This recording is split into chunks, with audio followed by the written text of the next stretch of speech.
Hi, Minnie. Just wanted to send a quick update yeah. Hi.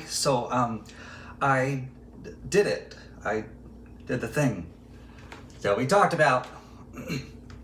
I I was an egg. I did the egg thing. So feel free to shoot me back a message yeah. Would love to know what your experience because yeah. Hi, Craig. Sorry, things have been weird recently. I've decided to change my professional name to Willa. I just think it sounds more now, but yeah, here to talk about it. Which kind were you? Did you feel yoke? And did you see your entire world play out in reverse or forwards or a mix? Did you ever split and then come back together? Were you upside down for a month? Mine was like that, sort of. Oh wow, thank you for this voice memo. Can I still call you Minnie? I never knew you professionally. They don't tell you when you're an egg that you're also the shell, but that's okay because it was sort of nice to be an entire thing and not just like goo. But I did see my world play out again, and parts that I had missed. I'd forgotten about Mag, the bodega on 140th I lived next to, and the 16-year-old boy that worked there that would chain smoke inside the bodega, and how I was worried for him, but always wanted to have that childhood experience. I forgot about jealousy that I had for the 16-year-old magged bodega boy, and Egg brought me that. So that was exciting and profound to live that again, but I'd forgotten it. So for the first time. But there was something else. I'm not sure if I can call you, if that would be okay. Wow, that is so right about the jealousy. I remember in mine about 2 weeks in, I started feeling it. I started being able to name my feelings, like all the things I'd felt in the past but couldn't articulate before suddenly had names, sentences even, paragraphs. I could write a book, which I have, under a pen name. It isn't Willa, but I can't tell you what it is because they're becoming popular and it's autobiographical and no one has put it together yet. And yes, of course, you're in it. I am just happy that being Egg was good to you. I don't have time to talk on the phone because I'm just in a different place right now, and I'm better when I can re-record. And I re-recorded this message a few times before it. It's just weird, you know. But feel free to tell me your experience if you... It's actually urgent if you could call me. I'm sorry, I don't think that's a good idea with everything that... Shit, sorry, I sent it before I was done. I don't think it's a good idea, Craig. On the other side of Egg, I've had clarity. Does that mean you've seen it too? Seen what? I think it would be good if I called you, or if we met at the park, or a FaceTime. I just think that would make it be easier, Minnie. Sorry, I know it's been a week since I responded. The name change took it out of me. I wound up having to go with Willow, which wasn't what I wanted, but I'm happy ultimately. It's just been post-Egg, I've had to look long and hard at who I am, was, and will be, and decided that most of it needed to change. I've been taking Danish lessons. I'm going to Denmark. I rented an Airbnb for a month just to get away, focus on the sequel to my book. It's been selling well, but then it wasn't. So I think another book is the solution. Sorry, I hadn't heard from you in a bit, so I thought you didn't want me sending you any more memos or anything. And I saw that you deleted all social media.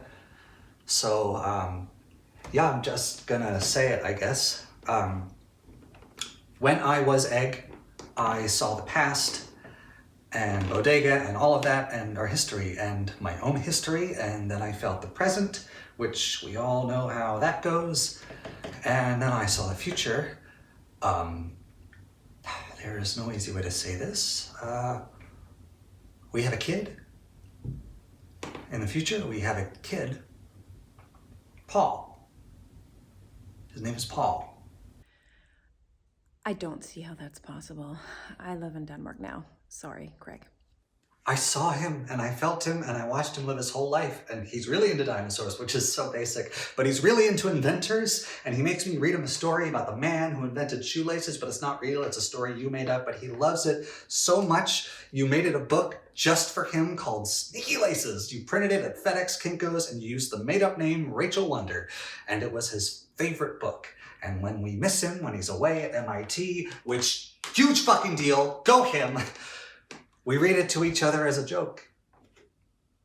I remember all of it.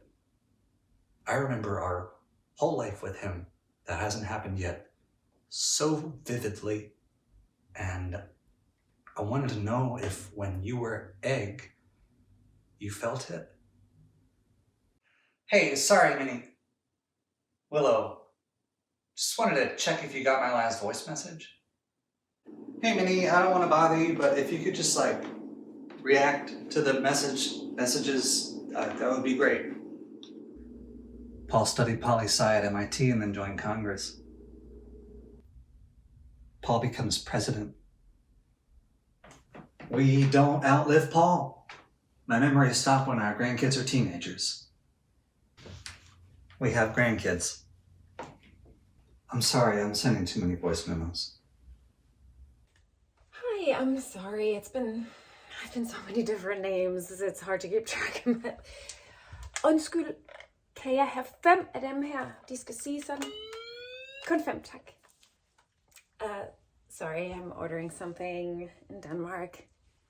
I really like it here, which is not something I thought I'd say about a place. Sorry, my finger slipped again, but I thought I'd just let it slip and respond when I'm more able to respond. I'm sorry, it took a month.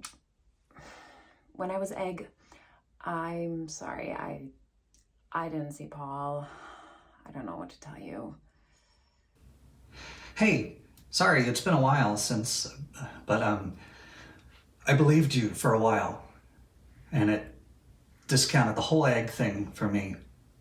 It made me feel like the process of becoming something so fragile and then living your entire life in small yolk and then breaking out of it to become you again, but more you, was just an absolute waste of time. And then I spiraled for a year. And then I went to a bookstore and I saw in the clearance section a book by Rachel Wonder, and I picked it up, and chapter 4 has a paragraph that is so clearly me. I just wanted to check in. Minnie, or Willow, or Willa, or Rachel, or whoever. Hi, Craig. I decided to go back to Minnie. It just felt like me. And I'm sorry. I'm really sorry. I did see Paul. I saw Paul, and I saw the history unfurl in front of me like a scroll. I saw him grow up and get big, and I felt proud, and I felt disappointed, and I felt maternal, and I felt like a failure, and I felt the soak, and I felt the itch, and I felt my blood boil, and I felt all of these things. Each one of them, like the point of a thumbtack in me. I felt my whole life pictured exactly as it was and will be. And I loved Paul. And I loved you. But I lived that life as egg, and I loved it. Maybe more than I do now. But this life is new and exciting and different, and I've learned Danish, and I've been to Prague, and I make focaccia, which is so not like me, but maybe it is. Does that make sense? There is no Paul. There will never be a Paul, because I don't need Paul, because I already had Paul. I hope you understand. I've decided to be egg again, to see Paul, to live that, because I don't get out much here, so. Hey man, this is Lars. I'm Wilma's friend. most of the voice memos got deleted, but I thought you should know Wilma decided to go back as well. Wilma's an egg again.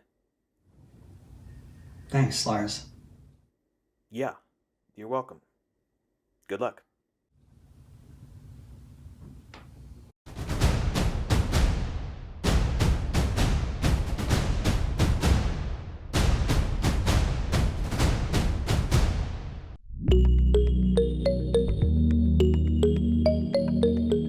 The 24-hour plays is an artistic home for me. The team has really believed in me ever since I was a director in the life-changing Nationals program, and every time they ask me to come back since then, I'm just more and more grateful to be a part of this family. I'm not enough to carry this 24-hour plays phenomenon on my tiny shoulders, so that's why we need your help to keep it going. The 24-hour plays raises up audiences, artists, and this year for me personally, they really reminded me that the show does indeed go on.